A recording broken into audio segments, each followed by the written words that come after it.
He found her. After 8 months of silence. After the new city, the new number, the new name on the lease. After she had finally stopped checking over her shoulder at every gala, every lobby, every crowded elevator, he found her. David stepped out of the shadows of the penthouse balcony the way he always did. Not loud, not rushed, just suddenly there, between her and the door, filling the space with that particular brand of calm that had always been worse than shouting. Lily. That was all he said. Her name, in that voice. She felt her body do what her body had been trained to do, go very still. Stop breathing. Make herself small against the marble balustrade as the city lights blurred 40 floors below her. Her emerald gown caught the wind coming off the skyline. She did not move. David's jaw worked slowly. He looked her up and down the way a man inspects something he believes belongs to him. "You look good," he said. "New dress, new crowd." He tilted his head. Same scared eyes. He stepped closer. His frame was massive in the black t-shirt stretched across his shoulders. The frame she had once felt press her into walls, into silence, into a version of herself she had spent 8 months trying to bury. She pressed her back against the stone railing. The city yawned open behind her. His arm came up. A hand closed around his wrist, not from in front. From behind, appearing from nowhere, or from everywhere at once. One hand, not two. The grip was not a shove, not a struggle. It was a lock. Absolute and immediate, the way a door closes on a room and the sound dies. David's fist stopped in midair. Yaji stepped around him in one motion, unhurried, placing himself between David and Lily without releasing the grip. He turned. The man standing behind him was not what anyone would have expected. He was not built like a bodyguard. He was not the tallest man on the balcony. He wore a dark navy button-down shirt with the sleeves pushed to the elbows, and where the fabric ended, tattoos began intricate. Blackwork ink that ran from his knuckles all the way up his forearms in patterns that did not look decorative. They looked like a record, like something written in a language made of violence and survival. His dark hair was immaculate. His posture did not shift when David's full weight tested the grip. He held David's wrist with one hand and looked at him with eyes so flat and so still and so completely without heat that David's mouth opened and produced no sound at all. "Touch her," the man said, and his voice was quiet, the way a blade is quiet and you lose that hand. He released the wrist. David stepped back. His body made that decision. His pride arrived late and found nothing left to defend. The man did not watch him. He turned.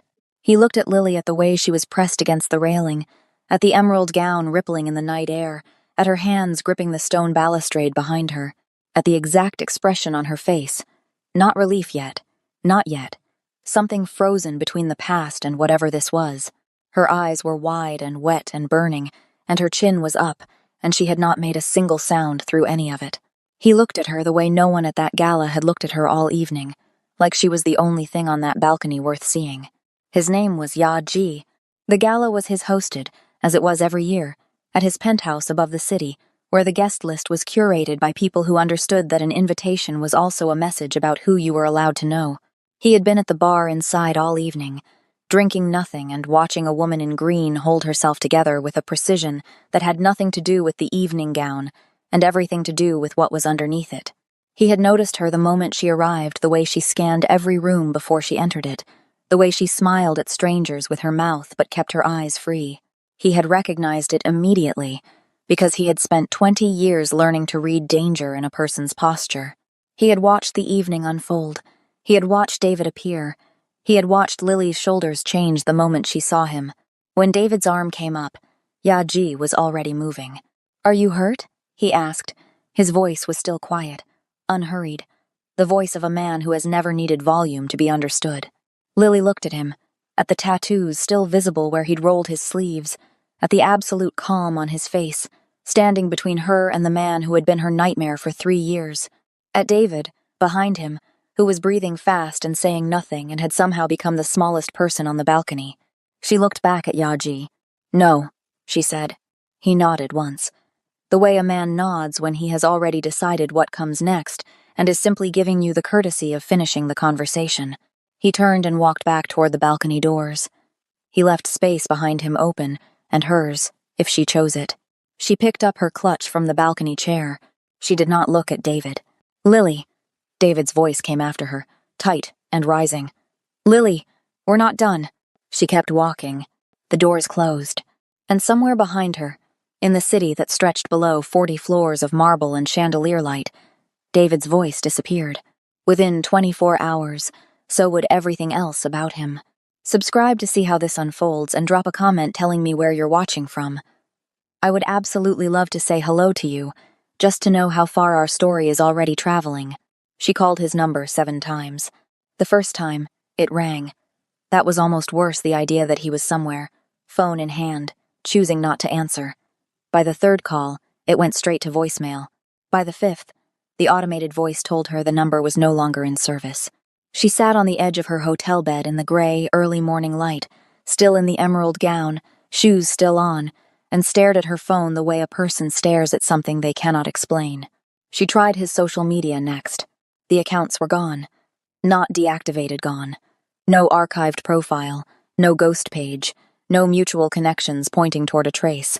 David's Instagram, which he had curated like a man who believed the world needed proof of his existence, had vanished as completely as if it had never been created. His LinkedIn, the Facebook he only used to check on people from his past. The number for his office, which she still had memorized against her will, rang to a line that said it had been disconnected. Lily set the phone down on the bedspread. She thought about what that meant. She thought about the man on the balcony, the tattoos, the single hand closing around David's wrist like a door being shut. She thought about the voice. Touch her and you lose that hand. She thought about how David had stepped back. David, who had never stepped back from anything in his life.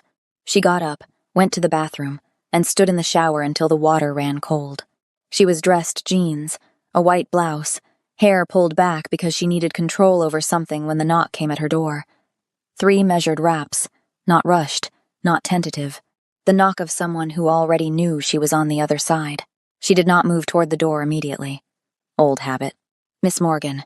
A man's voice, low and professional. "Mr. Yaji sent us." She looked through the peephole. 2 men in dark suits stood in the corridor. They were not small. They were not trying to appear casual. They stood the way soldiers stand when they have been told not to stand like soldiers, which is to say, exactly like soldiers. She opened the door. The taller one spoke.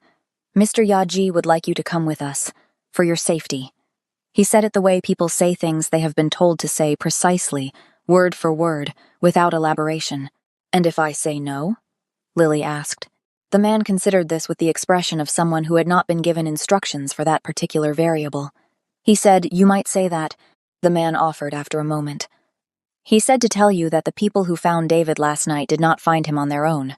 Lily looked at him. She picked up her bag from the chair. The car was black, and without any identifying marks, the kind of vehicle that exists to be invisible in cities that notice everything.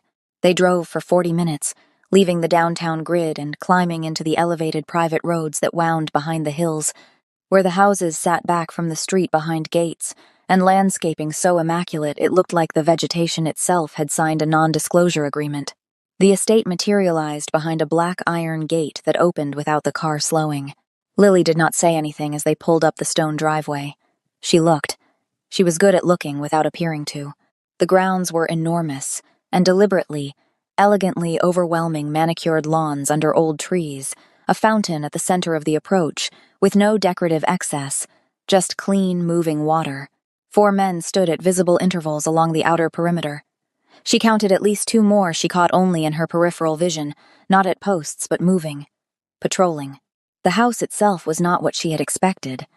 She had braced for something aggressive, baroque and gilded, the architecture of men who want you to know they have money.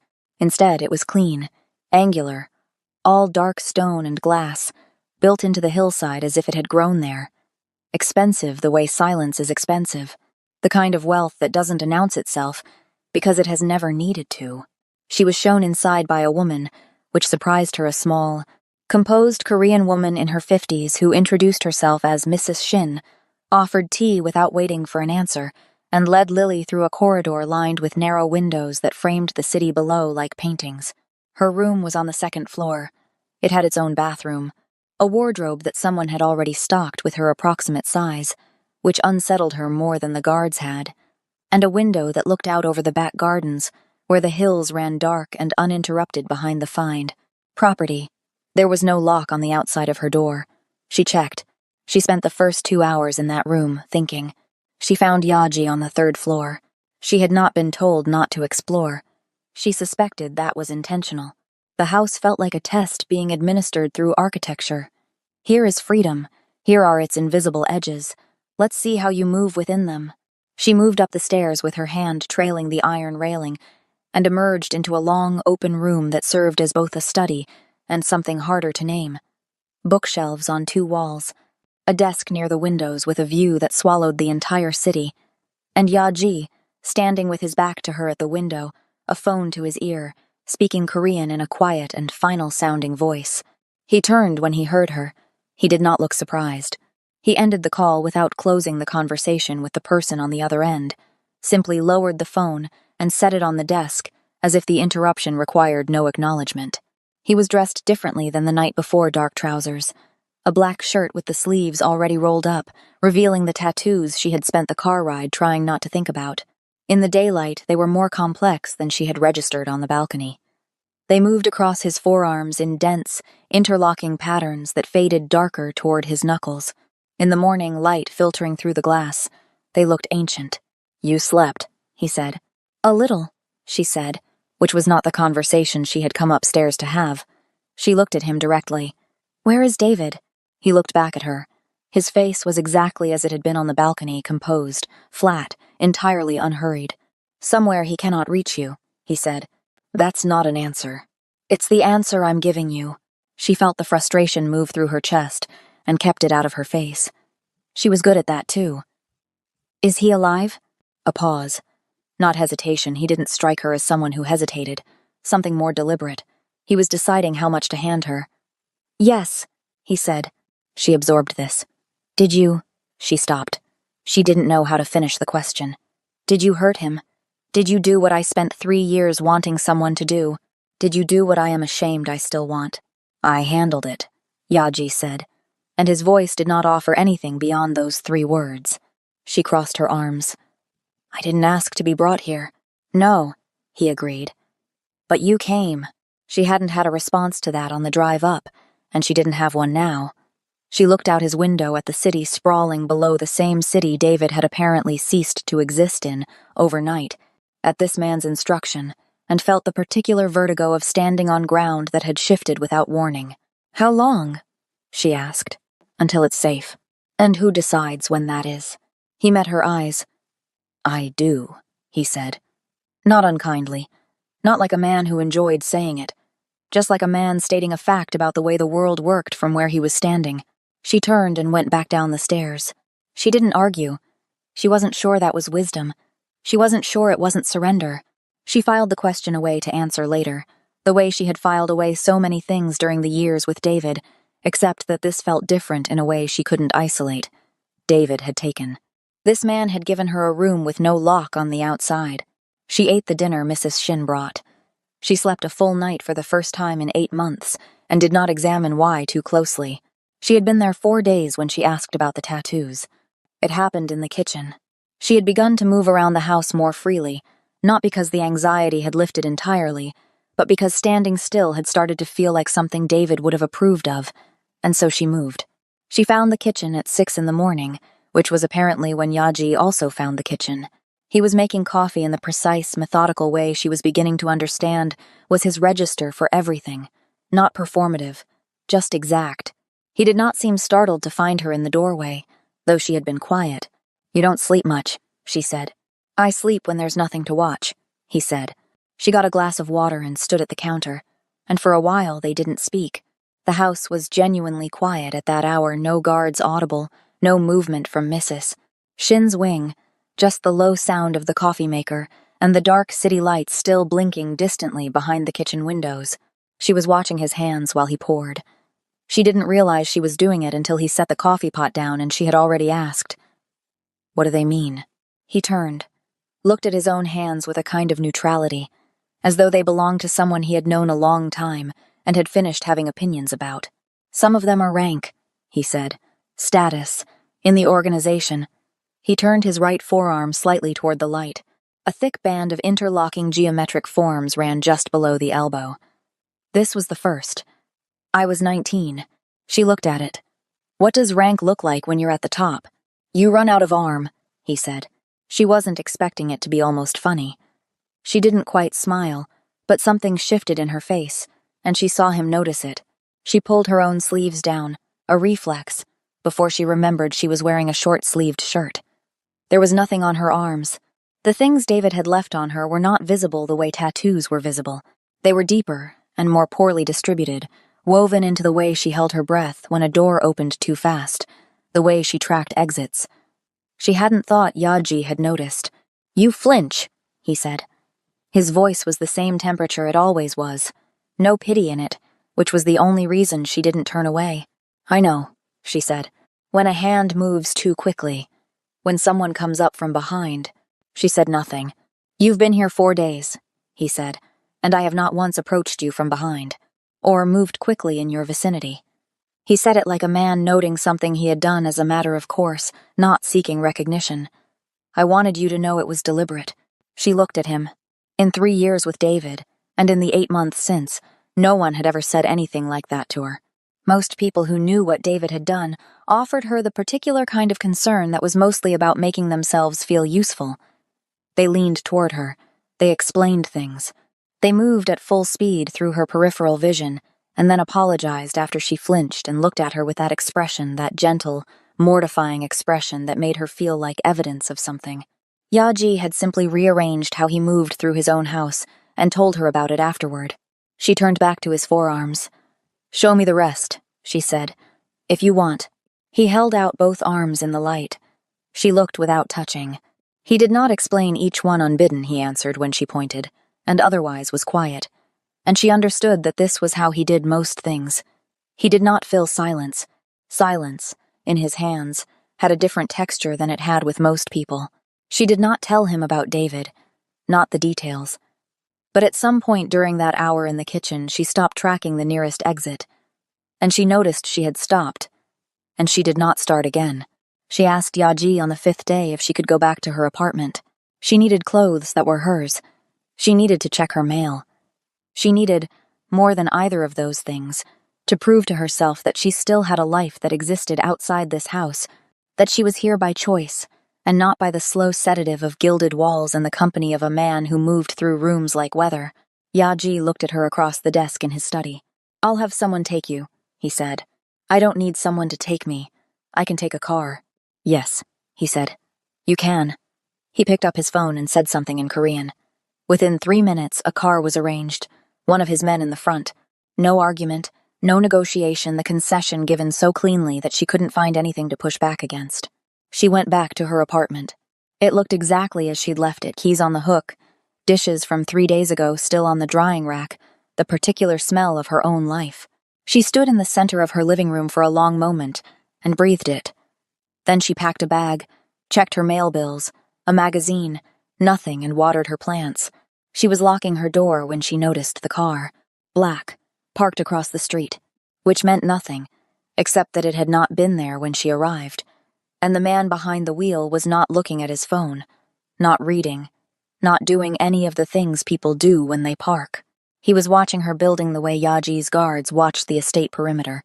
She got into the car without acknowledging what she'd seen. On the drive back, she told Yaji's man. There was a car parked on Alden Street, dark. The driver was watching the building. The man's eyes moved to the rearview mirror. He said nothing, but he picked up his phone. By the time they reached the estate, she could feel it, some shift in the atmosphere, the particular quality of attention that moved through the house when something had been confirmed. 2 guards who had been at the outer gate were now inside the foyer. Mrs. Shin disappeared from the common areas. Yaji came to find her.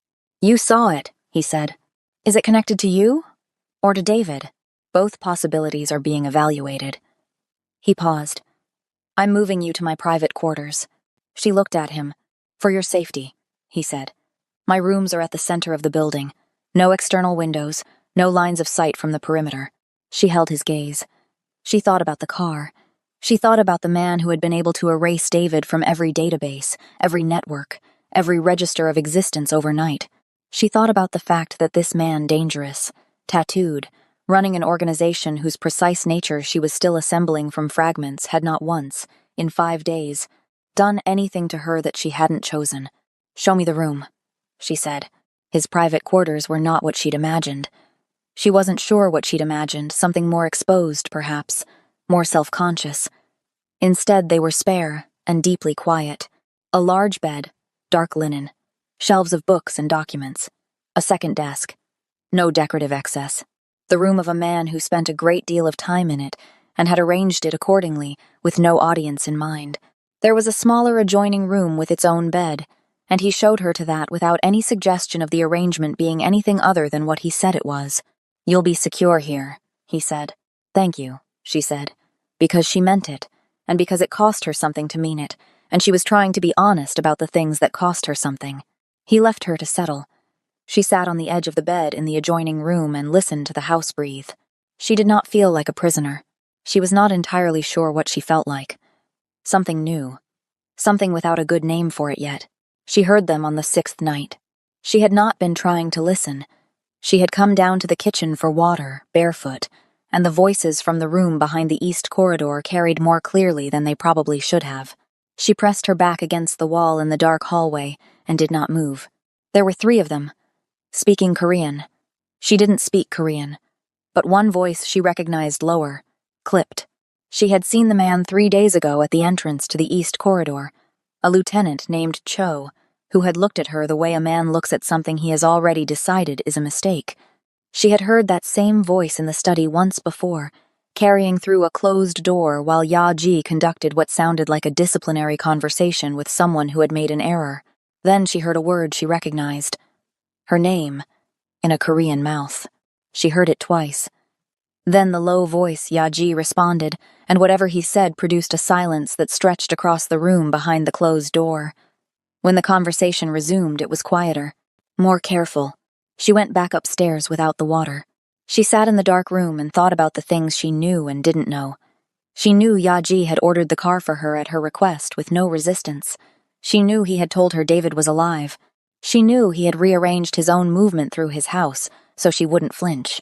She also knew that whatever he was, and she wasn't foolish enough to soften it, the word the people around him were using when they spoke about her was not warmth. It was not wonder.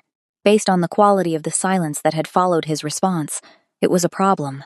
His distraction. That was how they saw her. She didn't need the language to hear that. In the morning, she came downstairs earlier than usual. Ya-ji was already at his desk, and she stood in the doorway of the study until he looked up. "Your people don't want me here," she said. He put down the pen. "They don't get a vote," he said. "That's not the point." She came into the room. "What is this?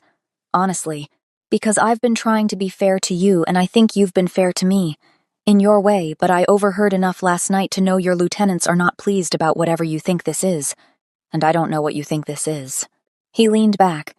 He looked at her with that flat, unhurried gaze and was quiet for long enough that another person might have spoken to fill it. Lily did not. "You are under my protection," he said finally, "because you decided that." "Yes, without asking me. You were in danger. I made a decision. You are here, and you are safe. These things are sequential." She turned and looked out the window at the city again. And David? Is not in a position to make decisions anymore. She absorbed this. The thing she had decided she didn't want to know sat in the center of her chest, familiar and troubling, and shot through with a shame she had been managing since the morning she'd found every trace of him gone. She had been relieved. She was still relieved.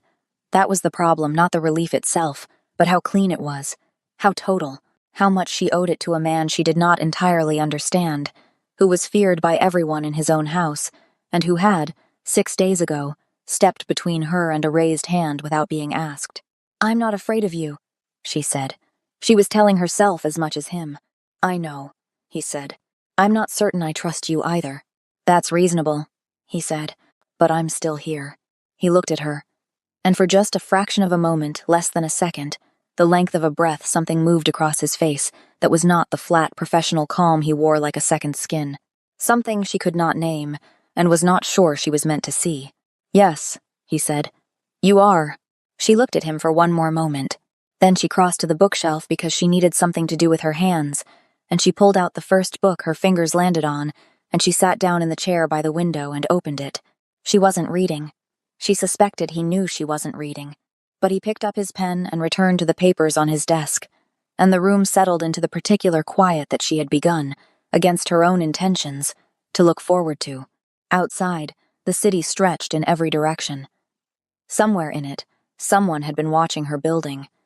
Somewhere in it, David existed in a form she hadn't been told the shape of.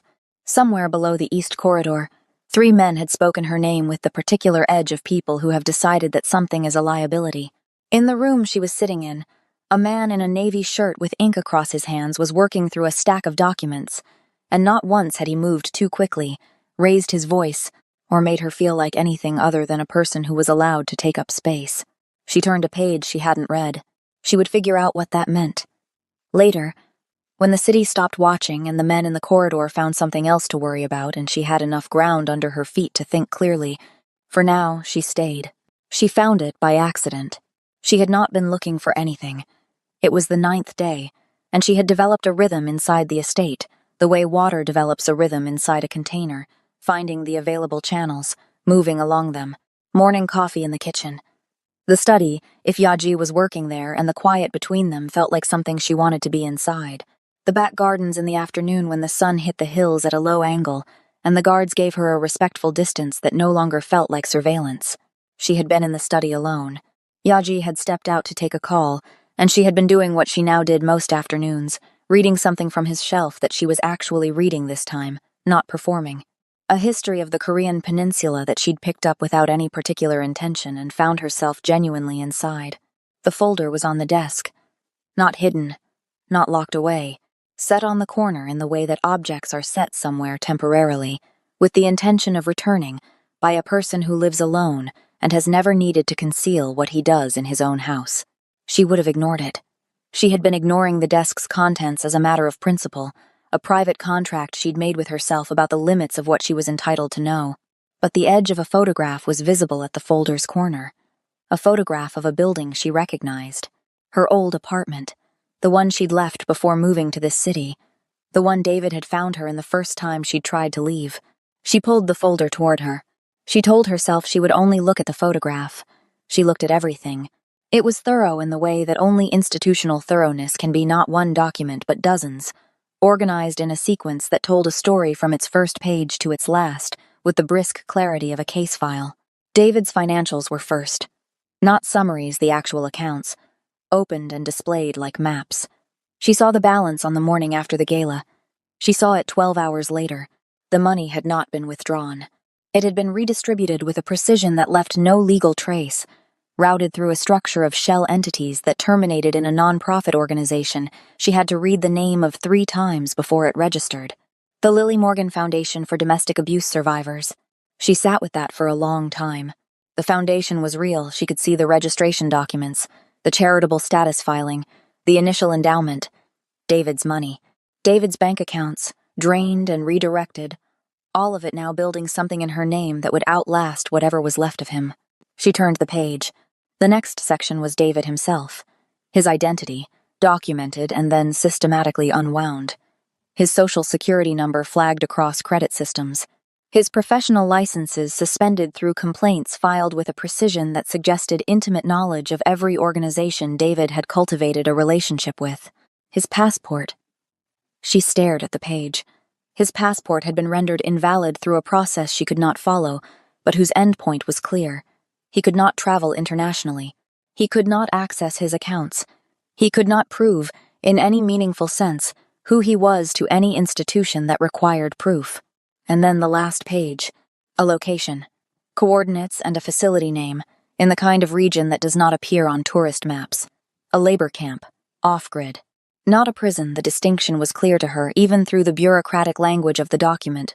Something private. Something that operated without oversight by anyone other than the people Yaji owned. David was alive. He was working.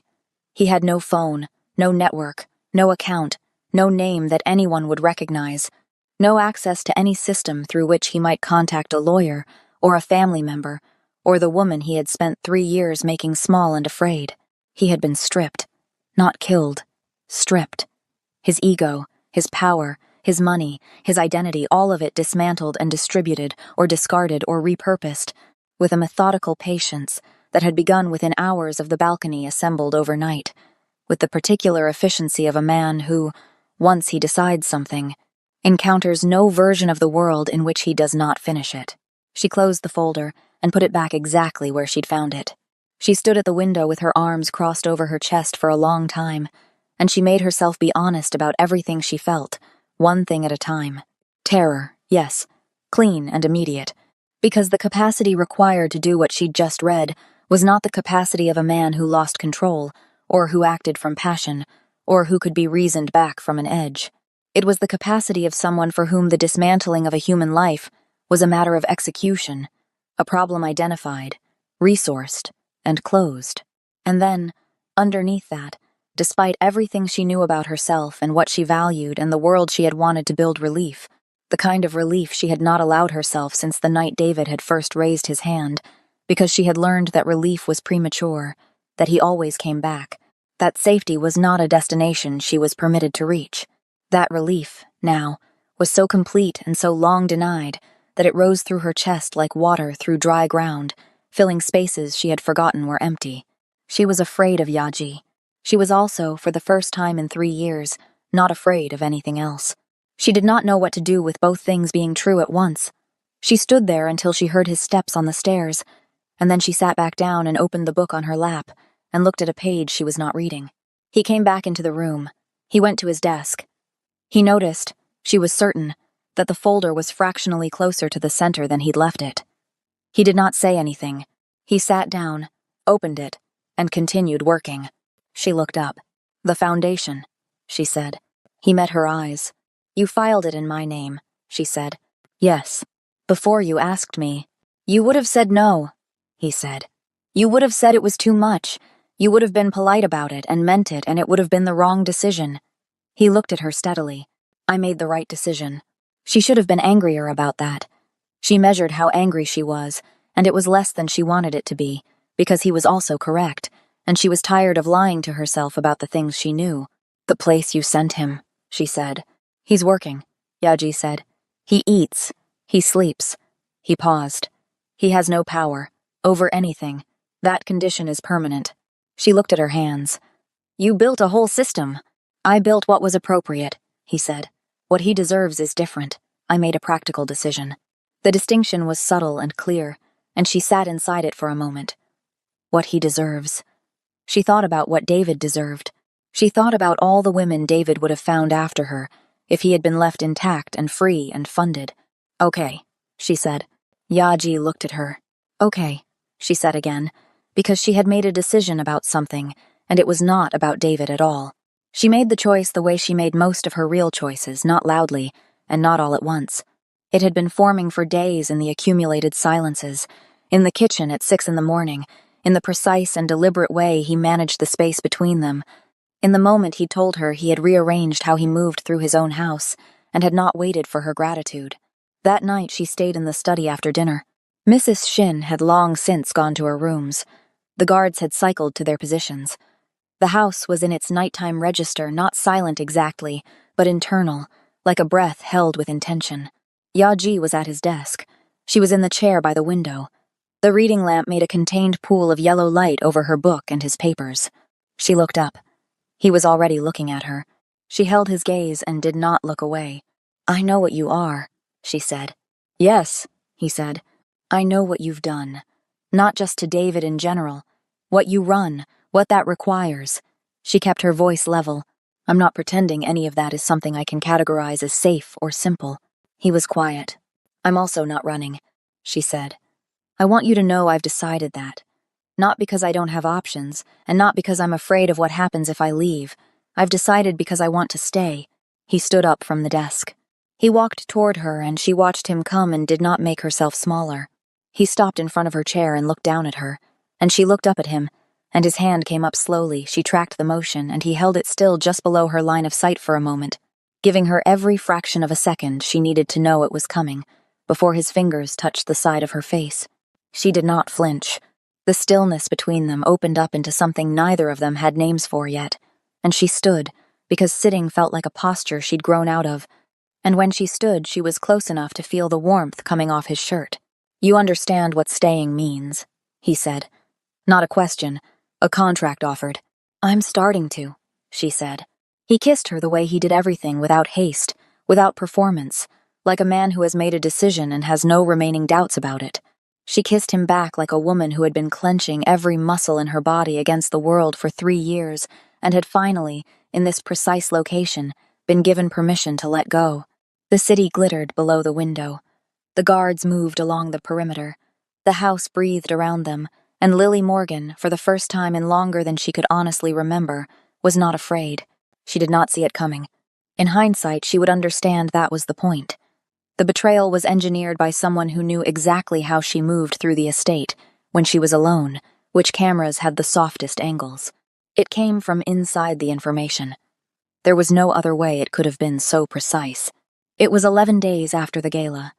12 days after David had ceased to exist in any meaningful sense. She was in the back garden at the hour she always walked there, the guards at their usual intervals, the afternoon light on the hills, the familiar shape of a routine that had begun to feel like peace. She had her phone in her hand. She was looking at photographs of a city she'd once lived in and thinking, abstractly, that she might want to go back one day. Not to leave, just to visit. With Yaji, maybe. Thinking about what it would mean to think about the future. The gardener she'd seen twice before that week was working at the far hedge. She had paid him no particular attention. That was also the point. The second man came from the tree line. The third materialized from the side passage behind the garden wall, the one she'd never seen a guard posted at because it connected only to the maintenance yard and had always been locked. It was not locked today. She had time to open her mouth and not time to produce a sound before something covered her face, not violent, practiced, professional, and the garden tilted and the phone hit the stone path and she was gone from the estate as completely and as quickly as David had been gone from the world. The room they brought her to was not what fear imagined. She had expected a basement, something punitive. Instead, it was a mid-rise apartment, clean and stripped of personality, with the particular atmosphere of a space used for purposes its original landlord had not anticipated. 3 men in the outer room, 1 woman who brought her water and said nothing. Her wrists were zip-tied in front of her, not behind, which she noted carefully because it was either careless or deliberate, and either one was useful information.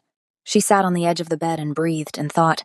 She thought about the syndicate's whisper, the voices behind the corridor door, the way her name had sounded in someone else's language, not warmly. She thought about the word liability and the way power structures move when the person at the top develops what looks, to the people beneath, like a vulnerability. She thought about what Yaji would do, and then she stopped thinking about what Yaji would do and started thinking about what she could do, because she had not spent 3 years with David without learning something about the particular arithmetic of survival, how to read a room, how to read men, how to identify the weakest point in a system not by its most visible elements but by its assumptions. The assumption here was that she was a woman who needed rescuing. The assumption was that she would wait. The woman who'd brought the water had left a glass with a smooth, cylindrical base on the nightstand. When the guard who checked on her at 40-minute intervals came to the door, she was sitting on the bed with her hands folded in her lap and her eyes on the floor, and he looked at her for 3 seconds and determined she was contained. That was the assumption. Her hands being in front made the difference. She had the zip tie against the edge of the bed frame within 30 seconds of his footsteps fading something she could not have managed behind her back, and something whoever had tied her had not thought carefully enough about. Yaji got the message at 4:47 inches the afternoon. It was a photograph of the back garden. Lily's phone on the stone path, a single line of Korean beneath it that translated to, "Come alone, or she doesn't come back." The man who had been standing next to him when the message arrived told the story afterward not widely, because most of the people he would have told were no longer employed by Yaji by the end of that night, and several were no longer in a position to tell anything to anyone. But he described it, once, to Mrs. Shin, who had been with Yaji for 15 years and had thought she had a complete picture of what he was capable of. He did not raise his voice. He looked at the photograph. He set the phone down on the desk. He stood very still for approximately 4 seconds, and then something behind his eyes changed. It was not anger, exactly. Anger is hot. this was the opposite of hot. This was the removal of every ambient temperature from the room. The thing that happens when a man who has spent 20 years building absolute control over every dimension of his own nature decides that control is no longer required, because everything that required protecting has been placed at risk. He made 2 calls, both under 30 seconds. Then he put on his jacket, took the gun from the desk drawer that no one on his staff had ever seen him use personally, and walked out of the study. The car left the estate with 6 vehicles behind it. The address had not been in the message. It didn't need to be. The traitor was a man named Cho, who had been with the organization for 11 years and had the rank to access security schedules and camera rotations and maintenance yard lock codes. Cho also had a property in his cousin's name in the financial district that Yaji's people had found, cross-referenced, and confirmed within 19 minutes of the photograph arriving. 23 minutes after Lily's phone hit the garden path, Yaji's convoy was moving through the city. He said nothing in the car. The men with him did not speak to each other. The city moved past the windows at speed, and the lights blurred in the early dark, and Yaji sat in the center of the back seat with his hands open on his knees and his eyes focused on something no one else in the vehicle could see. She had gotten one wrist free. The bed frame edge was slower than she'd hoped, and her wrist was raw from the effort. But she had the room's layout memorized, and she had a plan, which was more than she'd had in every moment she'd spent calculating her way out of what David offered her. She was pulling the second wrist loose when the window on the far side of the apartment lit up. Car headlights. Multiple. Then a sound she had no good reference for, not a single shot, but a rapid, overlapping sequence of sounds from the floor below, then the outer room, then the corridor, then silence that lasted long enough to mean something, then footsteps she recognized. Not their pattern exactly, she hadn't catalogued his footsteps with any intention, but their pace, not running, not cautious, moving through a space that has been made available. The door opened. Yaji stood in the frame. His jacket was on.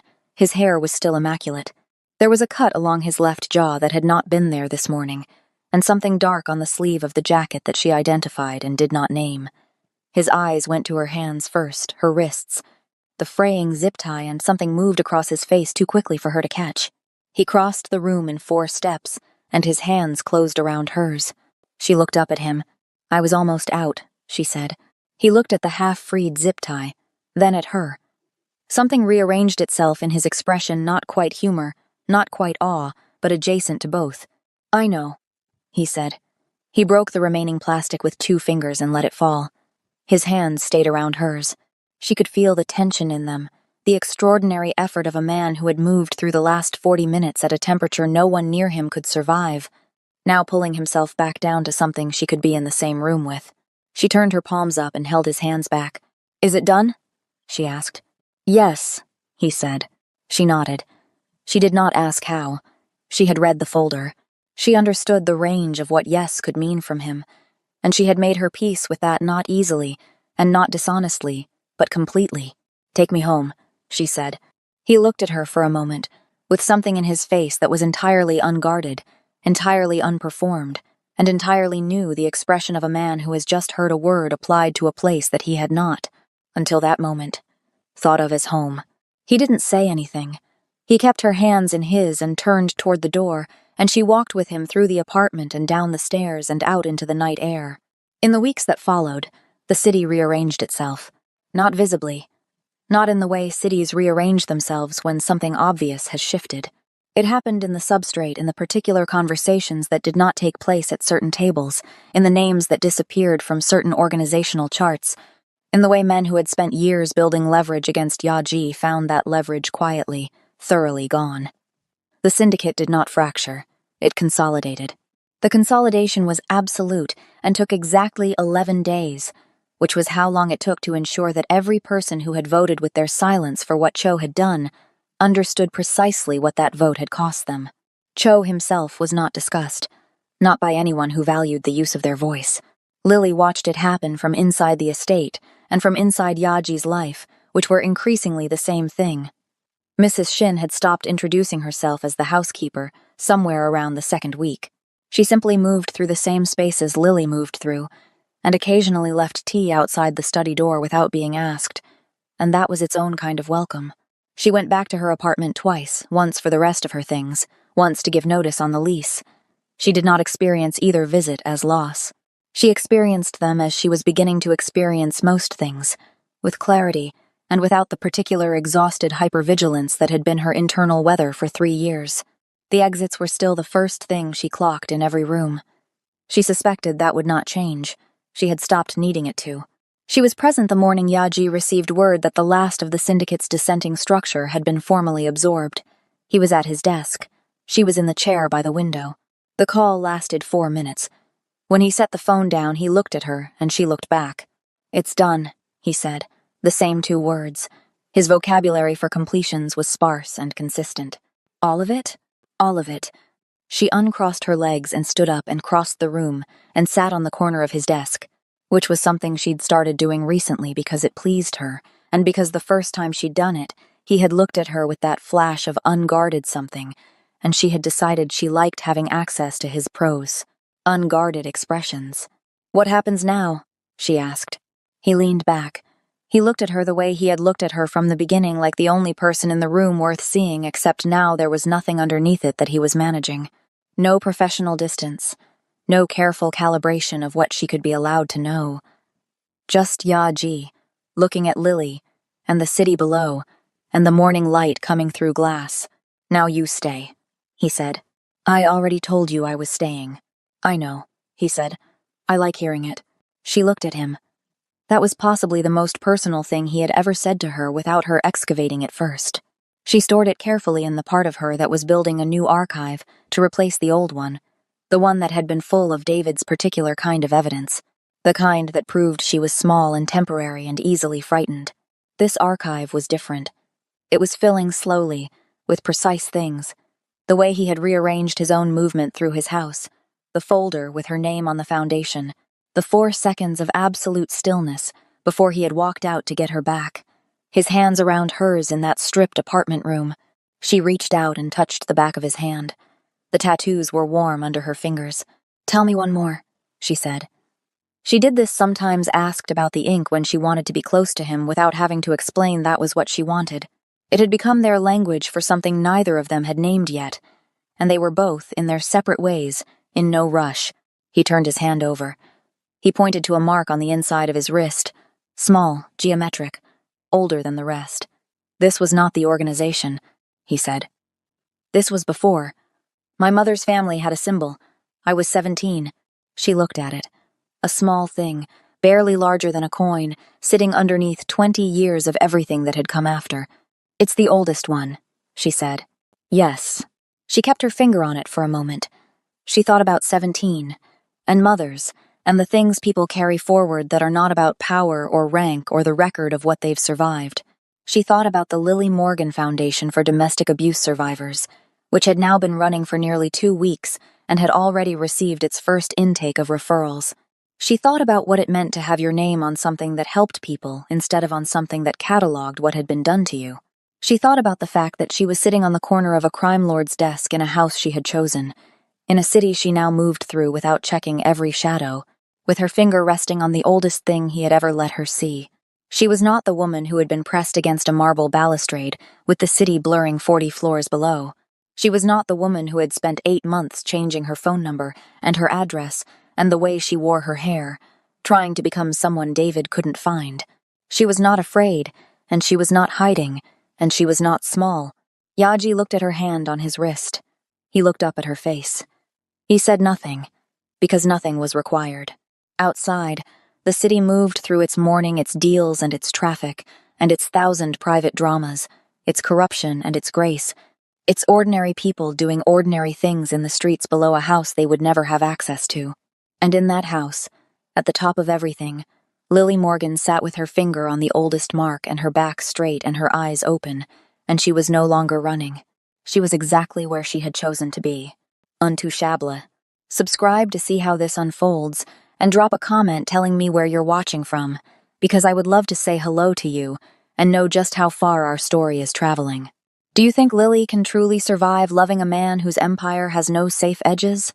And what do you think Yaji is still hiding about the real reason he was watching her that night before David ever raised his hand? Like this, if you are completely obsessed with this slow burn between a woman who refused to stay broken and the most dangerous man in the city, because this story is only getting darker, and the next chapter will change everything you think you know. See you there, if Lily and Yaji can hold their empire together before the shadows they buried come crawling back to the surface.